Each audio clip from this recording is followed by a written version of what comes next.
Iniciaremos el segundo panel de las sextas jornadas académicas de Derecho Tributario en homenaje a la memoria de la profesora Elizabeth Emil Fork.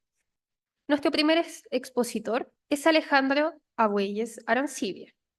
Es abogado de la Universidad de Chile, magíster en Derecho, convención en Derecho Tributario de la Facultad de Derecho de la Universidad de Chile, profesor de Derecho Tributario, Universidad de Chile y socio en Barahona Marcha.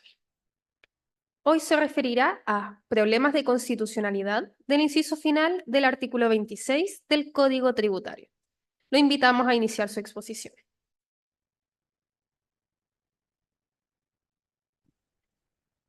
Muchas gracias. Muy buenas tardes. Agradecer en primer lugar a la Facultad de Derecho de la Universidad de Concepción, particularmente a los profesores Marcelo Matus y Gonzalo Vergara, por esta invitación a exponer en estas sextas jornadas académicas de Derecho Tributario. Como bien se indicó, estas jornadas académicas están dirigidas en honor a la profesora Elizabeth Emilfork, de la cual me gustaría rescatar una cita tomada de su clase inaugural, La justicia tributaria. En ella indica, en nuestra percepción, el problema se ha agudizado en los últimos años. El derecho tributario es cada vez menos derecho y cada vez más política fiscal, a impulsos de necesidades casi siempre contingentes, mediante regulaciones a menudo provisionales, elaboradas con innecesaria precipitación y con técnica jurídica deficiente, con desconocimiento o abierta violación de los más importantes principios constitucionales. El derecho tributario camina sin remedio por la senda de la decadencia. Esta cita retrata en buena medida lo que vengo a exponer en esta oportunidad, que espero que se esté proyectando en la presentación, son los problemas de constitucionalidad que al menos queda la duda de la redacción del artículo 26, inciso final del Código Tributario.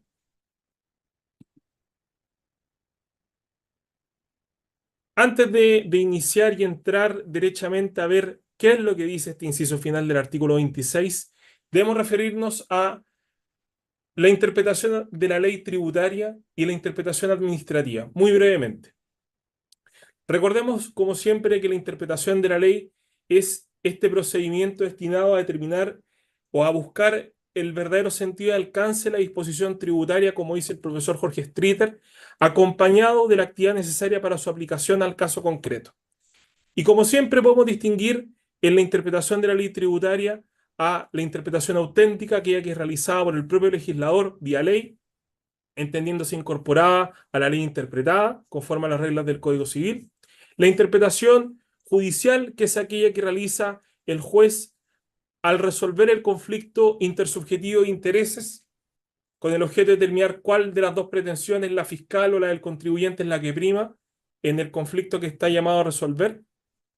Y la interpretación administrativa, que es aquella que hemos visto en el derecho administrativo, que le encarga a órganos de regulación sectorial con el objeto de fijar e impartir instrucciones a sus subordinados a objeto de que ellos puedan aplicar la ley en el caso concreto.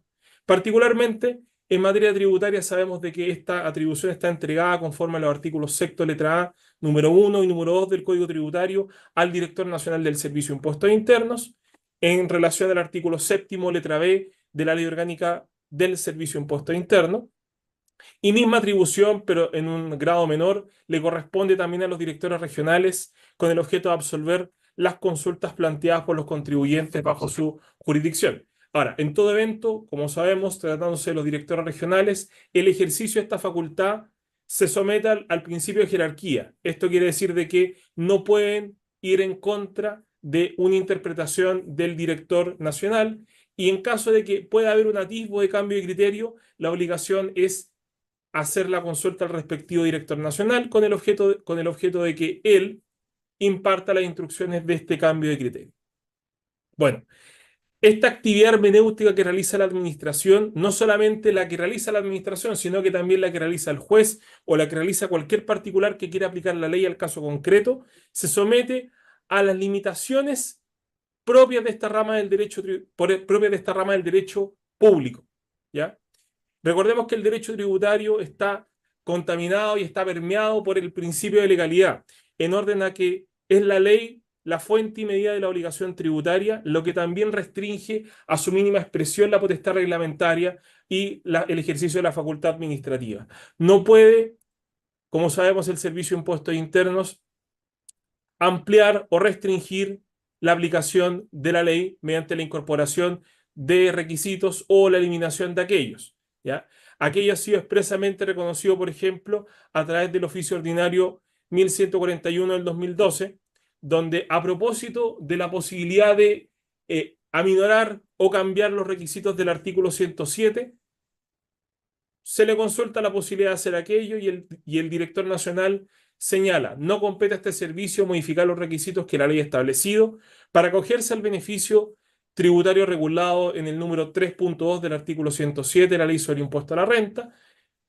Una modificación de tal naturaleza requeriría una enmienda legal, materia que se encuentra fuera de sus facultades. Es decir, el propio órgano administrativo reconoce que no puede ir y modificar a diestra y siniestra lo que dice la disposición legal. No puede incorporar ni alterar los requisitos, ¿ya? Sin embargo, esto que pareciera ser tan prístino de la simple lectura de este oficio, no lo es si recurrimos a la jurisprudencia, ¿ya? Así, por ejemplo, si vamos a la sentencia de la Corte Suprema, rol 21.655, 2014, a propósito de la posibilidad de que el contribuyente se acogiera al beneficio de la ley austral, el Servicio de Impuestos Internos señala de que ello no sería posible, toda vez que, conforme a una circular, no se habría cumplido el requisito de contabilización de los bienes. ¿Qué le responde o qué dice al respecto de la Corte Suprema? Señala que en virtud del principio de legalidad o reserva legal, únicamente por ley se pueden imponer, suprimir, reducir tributos de cualquier clase o naturaleza, y también solo por la ley se pueden establecer las exenciones tributarias o modificar las ya existentes. Es decir, se asegura al contribuyente de que el poder público se va a ejercer bajo el imperio y los límites que define la ley, no más allá de ello. Quedando vedado, señala la sentencia, a la autoridad administrativa el ejercicio de dicho poder. De ese principio, y aquí es donde entra el tema de la interpretación, se deriva la interpretación estricta de las normas tributarias, de forma tal de que en el ejercicio hermenéutico, sea este el realizado por el juez o sea este el realizado por el Servicio de Impuestos Internos, no puede alterar los requisitos de la norma, sea incorporando otros de índole administrativo, de índole reglamentario, de índole accesorio, como puede ser el registro en un libro contable, si eso no lo señala la ley. Entonces, solo se puede hacer aquello que está establecido en la ley. Pareciera ser de que esto, aquí no estoy diciendo nada nuevo, toda vez que principio del derecho público es de que solamente se puede hacer aquello que está expresamente permitido, ¿ya? Pero, como hemos podido ver, la jurisprudencia deja en claro de que en ocasiones el servicio sale de este ámbito. Cabe agregar además que más recientemente la sentencia que va a ser comentada en otro panel de estas jornadas, como es el caso de la circular 11 del año 2024, que estableció o que amplió la aplicación del impuesto a las bebidas alcohólicas a las bebidas hipotónicas, hipertónicas y a los néctares, isotónica, hipotónica y a los néctares, estableció de que en virtud del principio de legalidad la interpretación es solamente aplicar las normas de los artículos 19 al 24 del Código Civil, pero sin obviar de que toda alteración del texto de la ley implica la intromisión en una facultad que le pertenece al presidente de la República.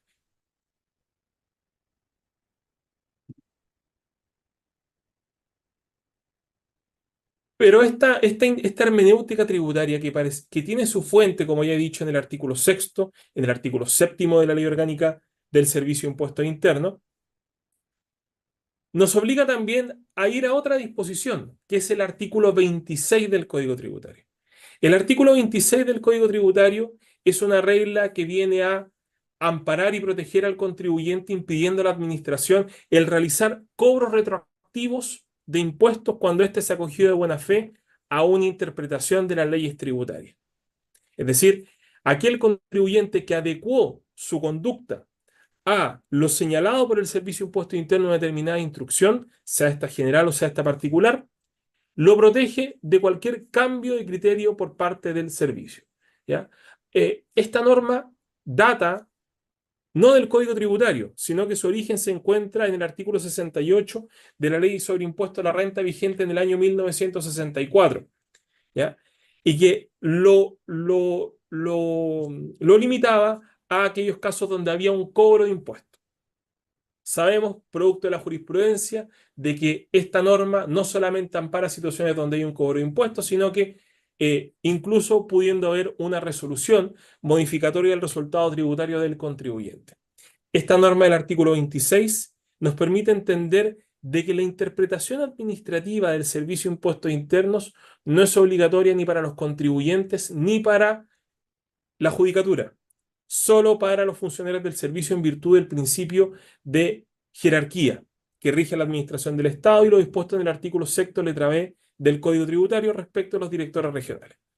Ahora, distinto es el caso cuando el contribuyente se acoge a la interpretación del servicio que, como hemos visto, lo ampara y lo protege. Sin embargo, además el artículo 26 regula o contempla las modificaciones que puedan afectar a esta interpretación, ¿ya? Y así los cambios de criterio, obviamente requerirán, tratándose de la circular, un proceso de consulta pública respectiva, pero además el cambio de criterio no va a ser oponible al contribuyente, sino hasta que éste haya tomado conocimiento de ello. Y la norma clásica, que está en el artículo 15, obliga a entender de que se pierde esta presunción de buena fe y por tanto se entiende que conoce la interpretación una vez que este cambio de criterio ha sido publicado en extracto. Sin embargo, si revisamos la historia de las interpretaciones del servicio, podemos encontrar casos donde, habiendo un cambio de criterio, no se ha dado cumplimiento a esta formalidad, a esta medida de publicidad, y el servicio ha hecho caso omiso a ello y aplica el nuevo criterio, con resultados claramente favorables en la jurisprudencia. Es cosa de la situación que ocurrió con la habitualidad en la venta de acciones. Recordemos que para efectos de la determinación del régimen tributario en la venta de acciones, se podía aplicar el impuesto de primera categoría en carácter de único o el impuesto de primera categoría bajo régimen general junto con el impuesto final respectivo, lo cual estaba supeditado a la existencia, por ejemplo, de la habitualidad. Y respecto a la habitualidad, el propio servicio había señalado en una circular, la circular 100, a propósito de la corrección monetaria, y lo repite después la circular 158 del año 1975, que habrá habitualidad cuando el contribuyente en su objeto social dé cuenta de que su fin es comprar y vender acciones o toda clase de bienes estos incorporales. Al respecto, esta jurisprudencia fue unánime, siguió permanentemente hasta que en el año 2011 se publica el oficio 3190 del 2011, donde hay un cambio de criterio total. Y el servicio pasa a agregar, no quiero decir de forma oculta, pero pasa a agregar sin que uno se diera cuenta, a menos que leyera detenidamente el oficio, de que además del objeto, era necesario otros actos que permitieran concluir la habitualidad. Otras ventas realizadas dentro del mismo periodo, si estos activos cómo habían sido contabilizados, si se registraban como activos con fines rentísticos o con el objeto de ser vendidos. Bueno, y este oficio 3190 del 2011 no fue publicado. No obstante lo cual, el servicio a contar de este oficio empezó a dictar la jurisprudencia de forma constante hasta que se eliminó esta distinción de régimen, pero siempre dando cuenta que no bastaba con el objeto social. Aquellos contribuyentes que fueron objeto de liquidación reclamaron, obteniendo en algunos casos de ellos sentencias favorables, puesto que no se había dado cumplimiento a lo dispuesto en el artículo 26 para entender de que el contribuyente había tomado conocimiento del cambio de criterio. Situación parecida ocurre a propósito del PPUA en fusiones posterior a la ley 20.780. Recordemos que esta ley 20.780 lo que hizo fue generar este sistema dual de tributación a la renta, renta atribuida, régimen semi-integrado, y a partir de su dictación se eliminó la posibilidad del PPUA respecto de utilidades registradas en el FUT con anterioridad, y solamente se permitía la recuperación respecto a utilidades percibidas en el ejercicio. Bueno, se generaba la discusión qué pasaba con la fusión. Eh, Recordemos que normas que siguen vigentes incluso hasta el día de hoy, en el caso de las fusiones, las utilidades se entienden reinvertidas. Bueno, ocurrió de que el servicio en el oficio 516 de 2019 sostiene de que sostiene en definitiva de que se puede pedir el PPUA, y solo un par de días después, hay un error de referencia en la presentación, pero solo un par de días después, emite un segundo oficio cambiando este criterio, sin que el oficio hubiese sido publicado, sin que el oficio hubiese sido publicado. Y bueno, ¿qué ocurrió? Bueno, contribuyentes se acogieron al oficio anterior, 516, amparados en que no se había publicado el cambio de criterio y que solamente habían tomado conocimiento en la instancia de fiscalización respectiva. Y estos últimos dos casos, el caso del impuesto sustitutivo a las importaciones y el caso de los estacionamientos y la devolución del artículo 27 bis, tienen por objeto encaminar la revisión y esta exposición a lo que interesa, que es las devoluciones. En el caso del impuesto sustitutivo, es conocido de que hubo un cambio de criterio por parte de la Dirección Nacional, ¿ya? Cambio de criterio que motivó una serie de solicitudes de devolución, tanto es así que se dictó una resolución exenta para regular el procedimiento, que está ahí citada. Bueno, con el cambio de criterio, los contribuyentes pidieron devolución, pero no respecto de los hechos futuros, en caso que hubiesen seguido pagando erradamente el impuesto, sino que respecto a los impuestos erróneamente pagados en los últimos 3 años. Misma situación ocurrió a propósito de los estacionamientos, donde el servicio pasó a sostener de que el estacionamiento pasaba a ser un hecho exento de IVA, y en consecuencia todo el IVA soportado no podía ser obtenida la devolución vía el artículo 27 bis, donde los contribuyentes que se indican los contribuyentes consultaron, dando lugar a los oficios que ahí se indican, en donde el servicio reconoció que respecto a ellos sí podían pedir la devolución del artículo 27 bis, sin mayores inconvenientes. No obstante este cambio de criterio, el que solo iba a regir para el futuro. ¿Qué dice el artículo 26? Establece básicamente la excepción de buena fe del contribuyente. En el proyecto de ley que dio origen a la Ley de Modernización Tributaria, la Ley 21.210, el texto original contemplaba la siguiente modificación del artículo 26. Incorporaba el siguiente inciso cuarto. Las modificaciones a los documentos mencionados precedentemente, hablamos de las circulares, los oficios y cualquier otra instrucción destinada a ser conocida por los funcionarios o por algún contribuyente en particular, tendrán efecto retroactivo siempre que sean favorables para los contribuyentes y no lesionen derechos de terceros.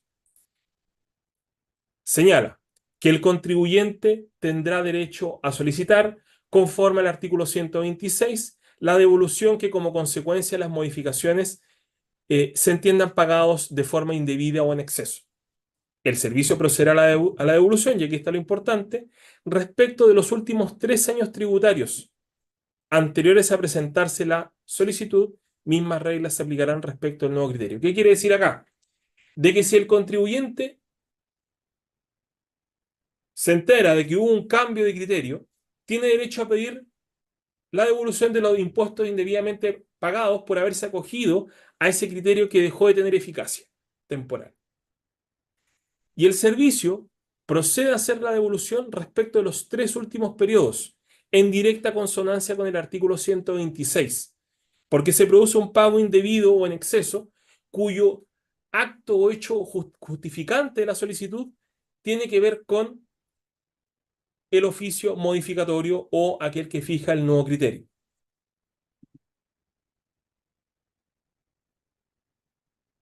¿Cómo quedó en definitiva la disposición o cuál fue el inciso final que se incorporó? El contribuyente tendrá derecho a solicitar la devolución de los impuestos que, como consecuencia de las modificaciones, hayan sido pagados en forma indebida o en exceso, y aquí está el punto, a contar del ejercicio comercial en que se modifican, en que se emitan las respectivas modificaciones.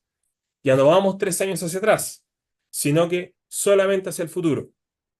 Y respecto del ejercicio comercial, ¿qué quiere decir esto? Que si el oficio se emite en octubre de 2024, modificando el criterio, el contribuyente tiene derecho a pedir devolución desde el 1 de enero de ese año. Eh, Mientras que si es el consultante el que motiva el cambio de criterio o la emisión del nuevo criterio, tendrá derecho a solicitar la devolución de los impuestos pagados con posterioridad a la presentación de la consulta.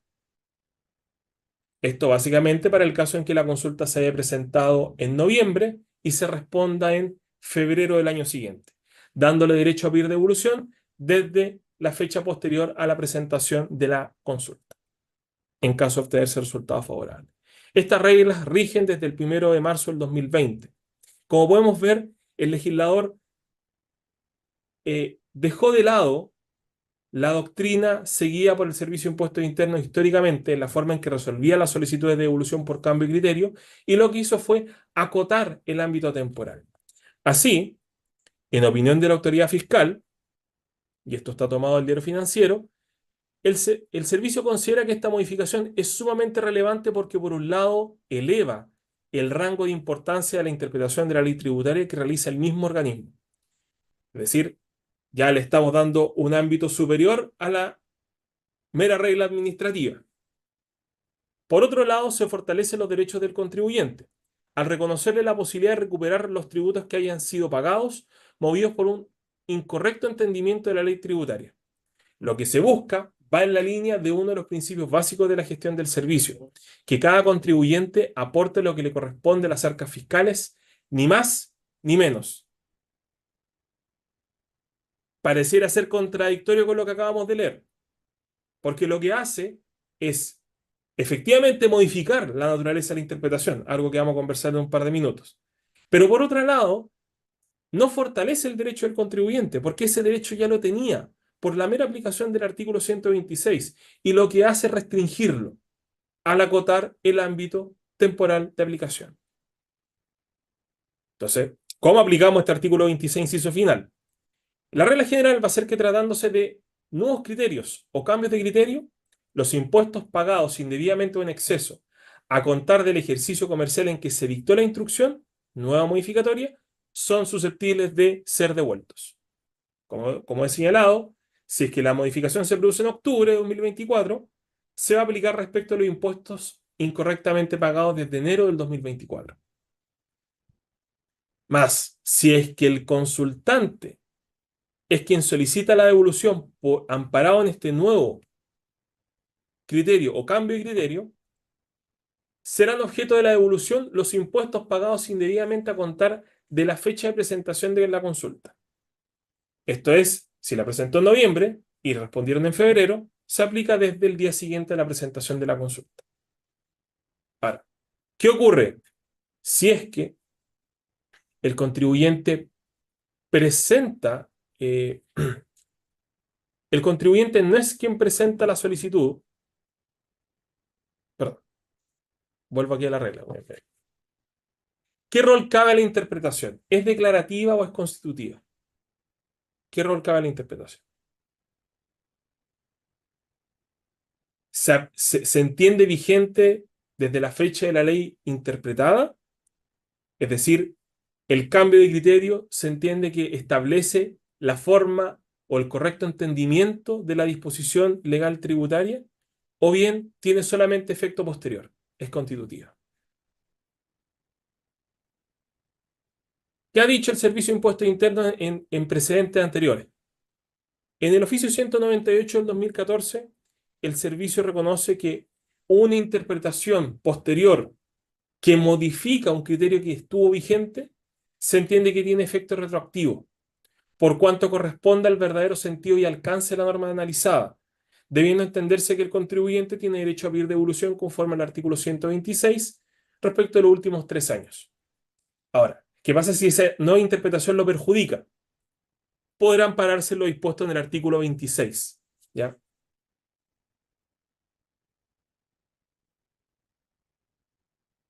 Si vamos a la jurisprudencia, encontramos un criterio similar. Si miramos las sentencias de la Corte de Apelaciones de Santiago, en la causa Rol 159-2021, el servicio, perdón, la judicatura, la Corte de Apelaciones, frente al interrogante de si puede aplicar o no una circular dictada con posterioridad a la dictación de la ley respecto de un hecho ocurrido luego de la dictación de la ley, pero antes de la circular, si puede aplicar o no el mismo criterio empleado por el Servicio de Impuestos Internos. ¿Qué es lo que establece la Corte? Que sí, porque se entiende que esa interpretación, a ese mismo resultado interpretativo podría llegar el sentenciador con la mera aplicación de las normas. Nuevamente le da un carácter declarativo a la interpretación. No puede ser constitutivo en una nueva situación jurídica, sea en orden a restringir derechos o sea en orden a ampliarlos. Por tanto, y sin quitar mucho más tiempo, frente a la pregunta de si es constitucional o no el artículo 26, inciso final, tendremos que preguntarnos por una parte, ¿qué es lo que está restringiendo? Está restringiendo el derecho a la devolución y le está dando, por otra parte, un carácter superior a la interpretación administrativa, pudiendo ser atentatoria de los derechos que haya tenido el contribuyente hasta ese minuto, o bien respecto de derechos que tendría el contribuyente sobre sumas pagadas indebidamente. Sobre sumas pagadas indebidamente. La opción número 1 sería entender de que la norma se conforma a la Constitución, elevando el carácter de interpretación administrativa del Servicio de Impuestos Internos a un rango equivalente al de la ley, pero con solo efecto futuro. Esto quiere decir que la interpretación tiene efecto constitutivo, futuro y no retroactivo, aun cuando la ley sea anterior y no haya cambiado. Bajo esa misma línea de ideas, sostener de que se trata de una limitación temporal a partir de la cual el contribuyente puede ejercer su derecho a la devolución invocando como hecho o acto el cambio de criterio. Por tanto, si el cambio de criterio es posterior, solamente va a aplicar a los errores cometidos en el pago de impuestos a contar de ese minuto. No afecta el derecho de propiedad, pues el contribuyente tiene una mera expectativa de la devolución. Opción número 2.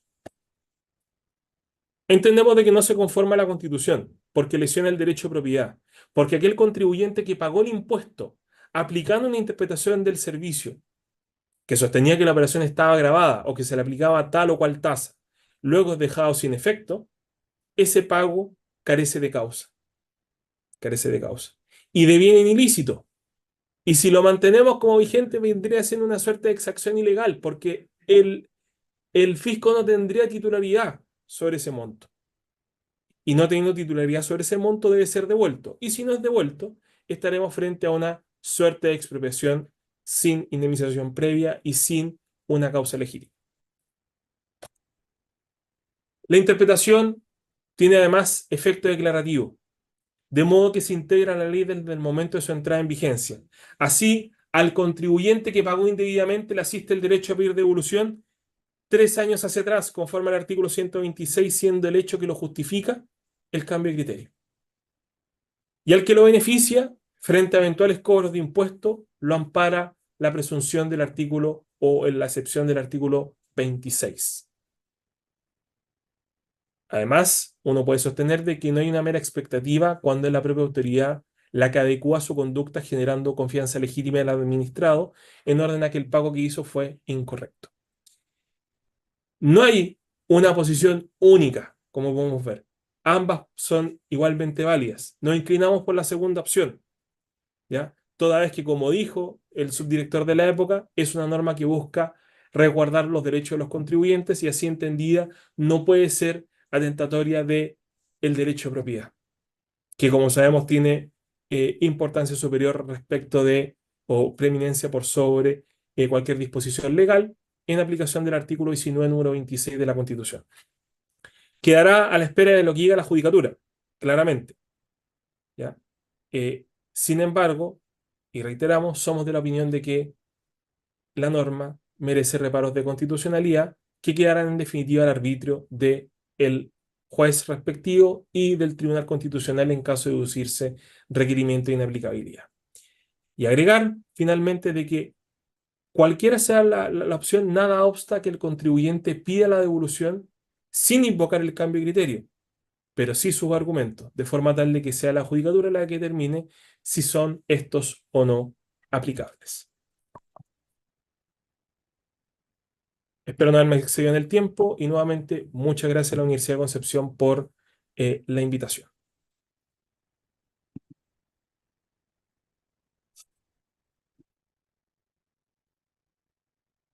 Agradecemos al profesor por su exposición.